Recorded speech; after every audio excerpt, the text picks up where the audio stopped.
제가 부러운 목사님이 한 분 있습니다. 가까이 지내는 목사님인데 그분에게 부러운 게 뭐냐면 목소리입니다. 목소리가 저음이에요. 누가 들어도 저분은 그냥 목사님이야. 목소리를 딱 들으면 목사님이야. 그 앞에 서면 저는 한없이 작아집니다. 나는 무슨 날라리 같아. 그분의 목소리만 듣고 있으면 나는 진짜. 그리고 저는 상처가 있어요. 목소리에 대한. 제 막내 여동생이 뭐라는 줄 알아요? 오빠는 목소리가 왜 그래 목사가? 이랬어요. 이 녀석이 정말 굴 때마다 속에 상처인 걸 모르죠. 그래서 저는 목소리 좋은 분 보면 이렇게 부럽고 한없이 작아집니다. 그런데 그 목사님이 저를 부러워하는 게 하나 있어요.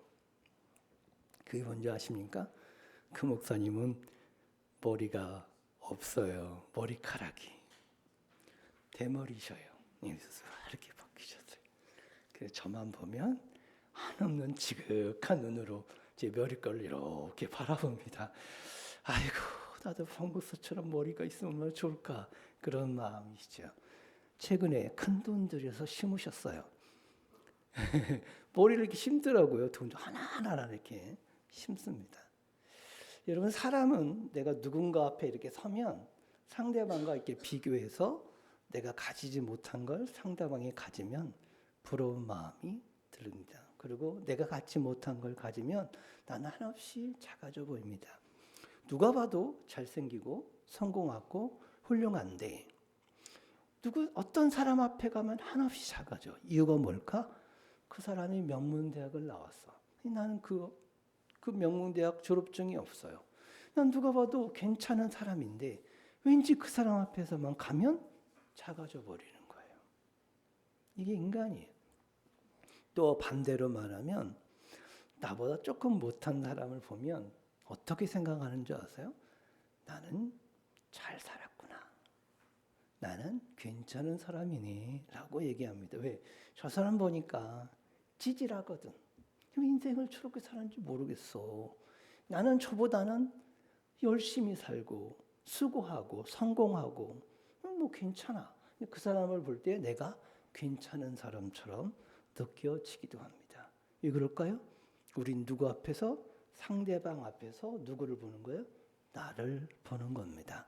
자, 그러면 여러분이 만약에 예수님 앞에 서면 어떻게 될까요?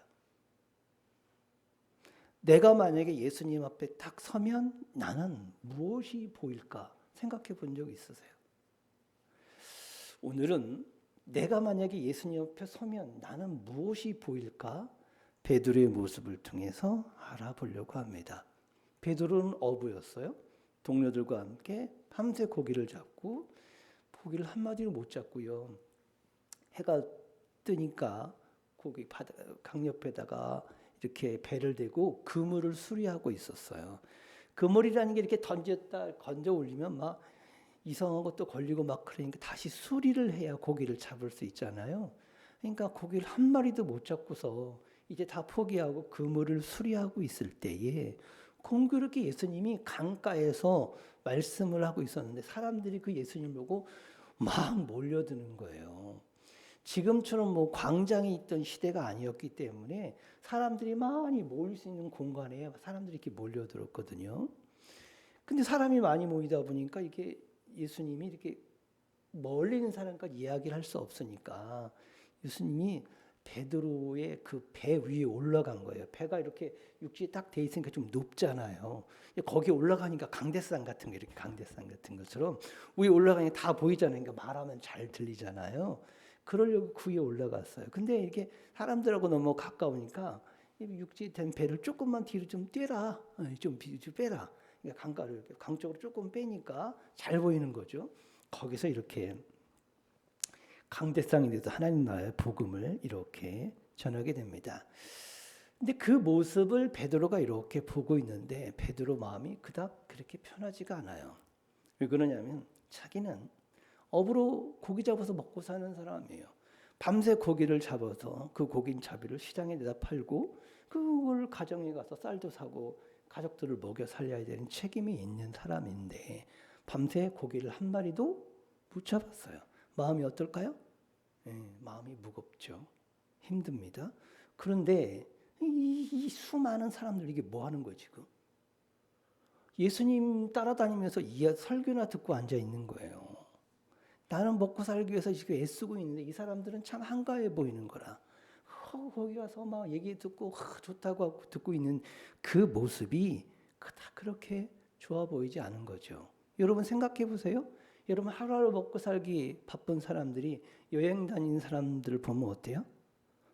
부럽기도 하지만 참 배부르다 이런 생각을 하게 되죠.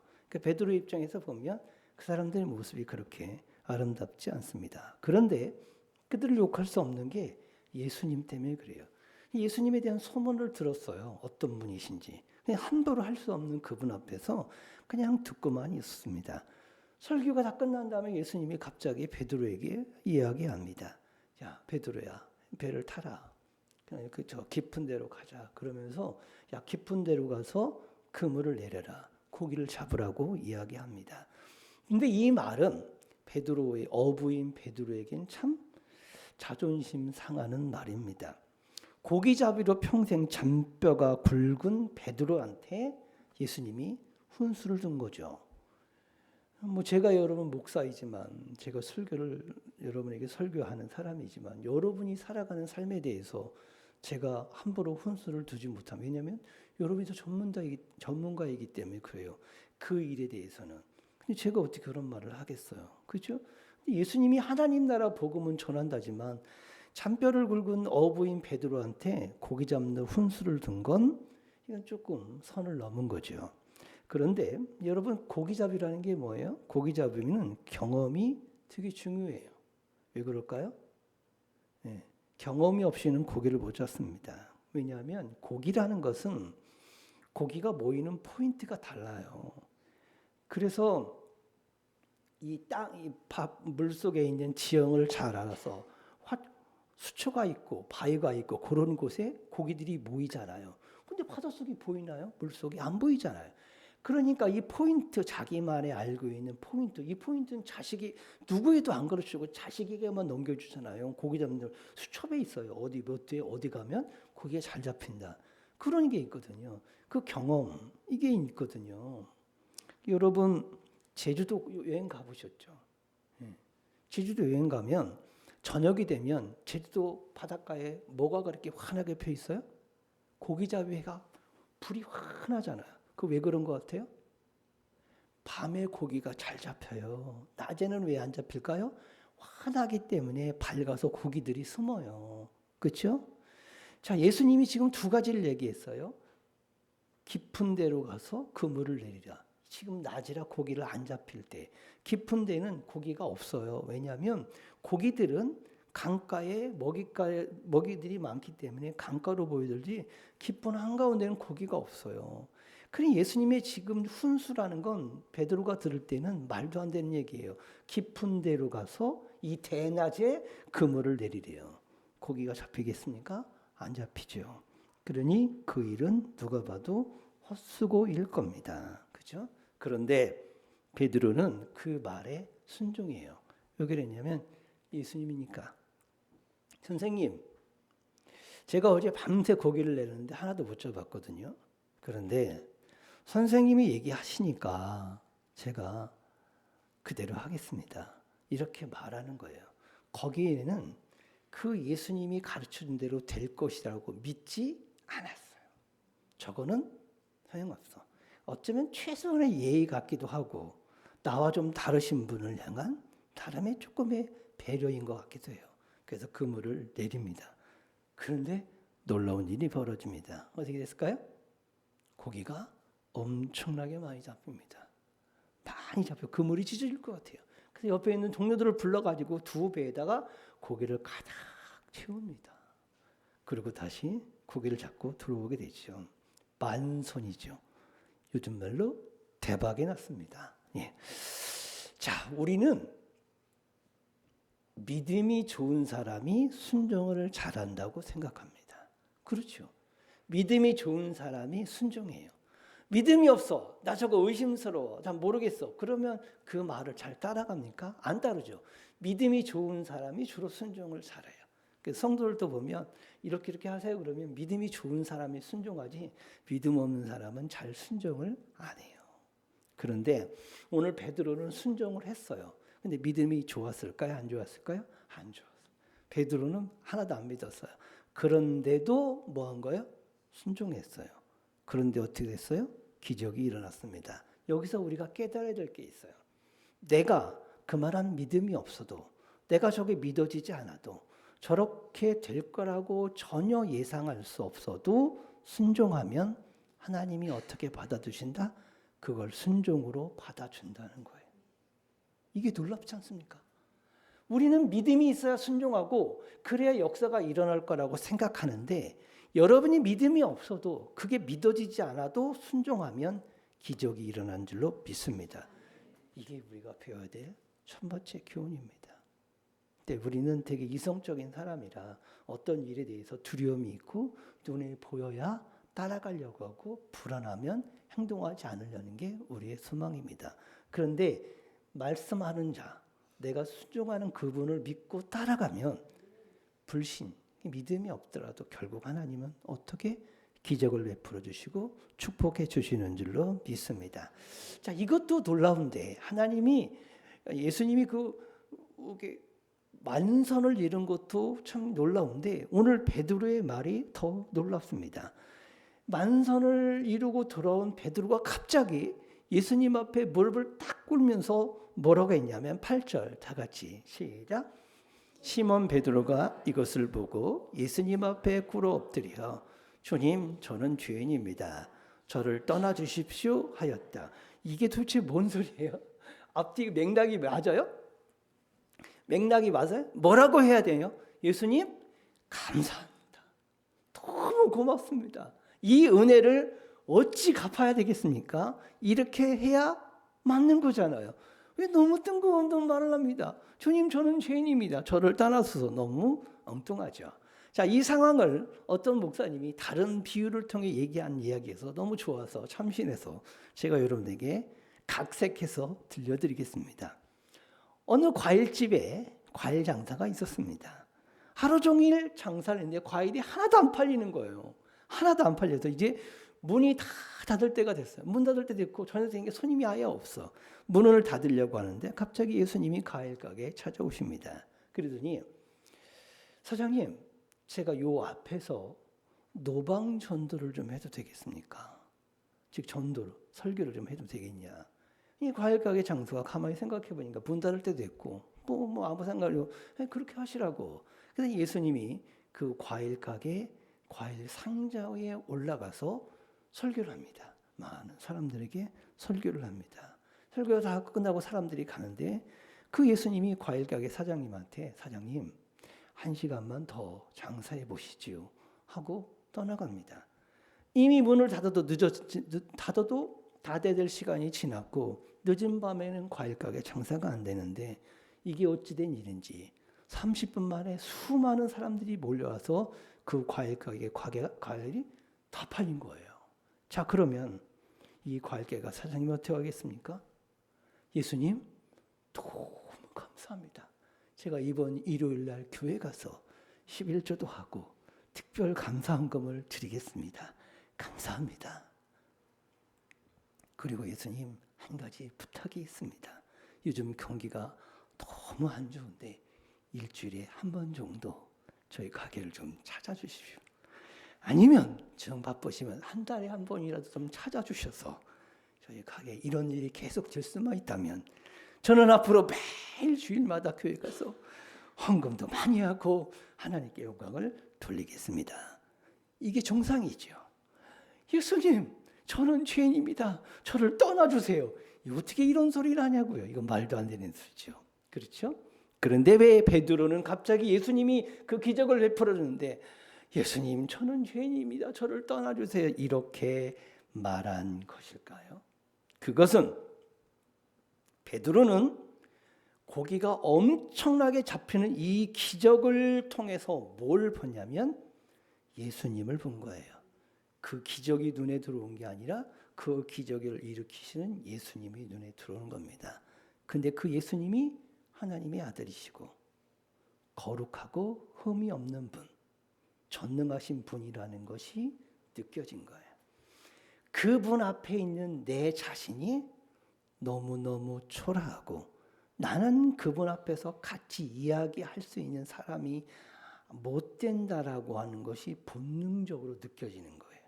그러니까 그분 앞에서 말한다는 것이, 서 있는다는 것이 감당이 안 되는 두려움, 그것이 베드로에게 몰려왔던 겁니다. 예수님은 어떤 능력이 있냐면 예수님을 만나는 사람으로 하여금 본인이 죄인이라는 것을 깨닫게 하는 그 신비한 능력의 소유자가 예수님입니다. 그러니까 베드로는 예수님 앞에 섰을 때 뭐가 보인 거예요? 본인이 죄가 부족함이 보이니까 그를 감당할 수 없어서 예수님, 저는 죄인입니다. 저를 떠나주세요. 이렇게 말한 겁니다. 감사 인사도 할 수 없는 자신의 죄가 눈에 들어와서 예수님한테 이렇게 이야기한 겁니다. 구약에 보면 이사야 선지자가 있어요. 이 이사야 선지자가 환상을 봅니다. 환상을 보는데 환상이 자기가 성전에 딱 갔더니 성전에 누가 임하냐면 하나님이 임하셨어요. 근데 그 하나님을 우리 눈으로 볼 수 있는 게 아니잖아요. 근데 이 이사야가 그분이 하나님이라는 걸 어떻게 느꼈냐? 그 영광, 신비로움, 그 어떤 희열감들이 성전에 꽉 차 있어요. 그 성전에 하나님이 옷자락에 가득하다 그렇게 표현했어요. 근데 갑자기 천사들이 나타나가지고 거기서 하나님을 찬양하는 거예요. 거룩하다, 거룩하다, 만군의 여호와 하면서 하나님을 찬양하는데 그 광경이 너무너무 압도하는 거예요. 거기서 헉 한 거죠. 환상의 입을 탁 벌지도 못하고 옥하고 있는 겁니다. 그런 상황이 탁 처했어요. 그러면서 갑자기 뭐라고 말하냐면 이사야 6장 5절 시작. 이제 나는 화를 입고 망하게 되었구나. 나는 스스로 입술이 더러운 뿐만 아니라 입술이 더러운 사람들 틈에 끼어 살면서 전능한 여호와이신 왕을 보았으니 어떻게 하면 좋을까? 이게 무슨 소리예요? 그 하나님을 보는 순간 뭐가 보여요? 본인의 죄가 보이는 거예요. 여기서 입술이라는 건 그게 인격을 말하는 거예요. 말하는 자신의 입에서 이 부정한 입이 나오는 난 인격이 부족하고 죄 많은 사람이 더러운 사람이라는 게 보이는 거예요. 그 하나님을 딱 보는 순간 이제 나 죽었다. 나 죽었다. 어떡하지? 나는 정말 죄가 많은 사람인데 내 입술이 부정한 사람인데 이렇게 이야기하는 거예요. 거룩하신 하나님 앞에 서니 뭐가 보인 거예요? 자신의 죄가 보인 겁니다. 자, 그러면 우리는 왜 이런 고백을 잘 못할까요? 우리가 이런 고백을 못하는 것은 나는 예수님 앞에 자신의 모습이 서 있는 걸 못 보기 때문에 그래. 나는 평소에 예수님 앞에 자기를 이렇게 보는 훈련이 전혀 안 돼서 뭐만 봐요? 다른 사람을 통해서만 나를 보는 거예요. 저 사람을 딱 보면서 나를 보는 거. 나는 괜찮은 사람이네. 다른 사람 앞에서 오니까 나는 부족한 사람, 결핍이 가득한 사람으로 보는 거죠. 주변 사람들이 나에게 말합니다. 당신은 참 버봇이도 살 사람 같습니다. 라고 말하면 뭐라고 말해요? 나 괜찮은 사람이구나. 당신은 이성적이고 합리적이고 현명한 사람이군요. 이런 말을 하면 나는 괜찮은 사람이구나 이런 생각을 합니다. 최근에 대전에서 초등학교 선생님이 제자를 죽였어요. 아니 어째 이런 일이 벌어지죠?